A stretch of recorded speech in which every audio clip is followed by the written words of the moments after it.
নমস্কার বন্ধুরা, আজকে আপনাদের সঙ্গে একটা লোটে মাছের রান্না শেয়ার করব। তার জন্য লোটে মাছ, ময়দা, বেসন, পেঁয়াজ বাটা, আদা বাটা, রসুন বাটা, কাঁচা লঙ্কা, পেঁয়াজ কুচি ও গরম মশলা। বন্ধুরা, প্রথমে আমি এই কড়াইটা বসিয়ে দিলাম উনুনে। কড়াইটা ভালো করে গরম হয়ে গেলে এর মধ্যে এবার আমি তেল দিয়ে দিলাম। তেলটা একটু বেশিক্ষণ গরম করতে হবে। তবে আগে থেকে আমার এই লোটে মাছটা নুন আর হলুদ দিয়ে মেখে রেখেছিলাম। বন্ধুরা, এবার আমি সেই ময়দা আর বেসনটা এরকম করে ভালো করে মেখে নিতে হবে। এবার এর মধ্যে এটা ভালো করে এরকম মেখে নিতে হবে। নিয়ে আমার যে তেলটা গরম হয়ে গেছে এর মধ্যে আমি ছেড়ে দিচ্ছি।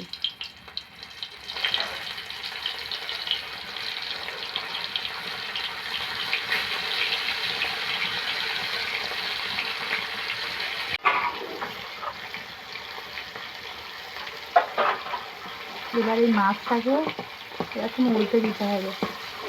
দেখো বন্ধুরা, একটাও মাছ ভাঙবে না, একটাও মাছ একটুও ছেড়ে যাবে না, ভাঙবে না।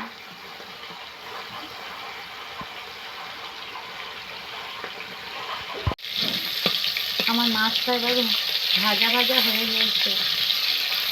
এরকম করে মাছটা ভেজে নিতে হবে। এটা আমি এবার তুলে নেব।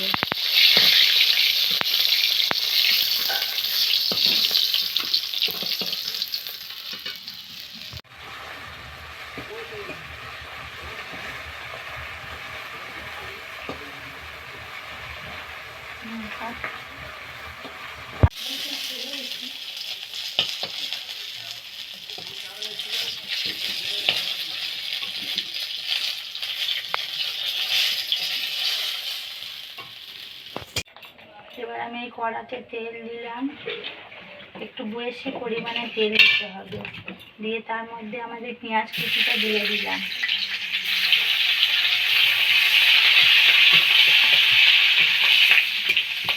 পেঁয়াজ কুচিটা কিছুক্ষণ নাড়াচাড়া করার পরে আমি পেঁয়াজ বাটাটাও এর মধ্যে দিয়ে দেবো।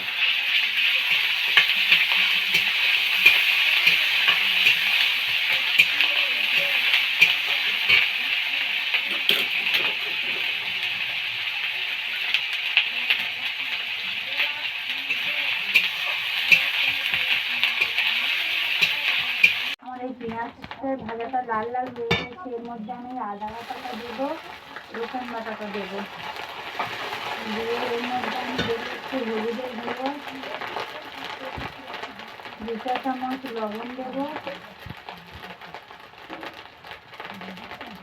দিয়ে একটু এখন নাড়লাম।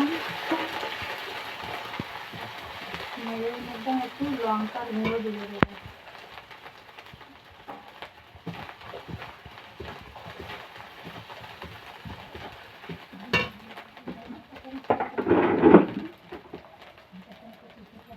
এবার একদম হালকা পরিমাণ মতো জল দিতে হবে।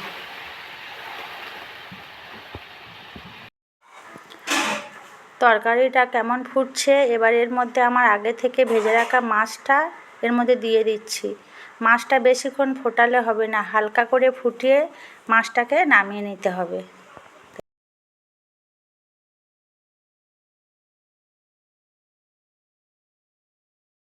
তরকারিটা হয়ে গেছে। এর মধ্যে আমি একটু এই গরম মশলার গুঁড়ো একটু ছড়িয়ে দিলাম। এবার আমি এই তরকারিটাকে নামিয়ে নেব। দেখো বন্ধু, আমি আমার তরকারিটা এর মধ্যে নামিয়ে নিলাম।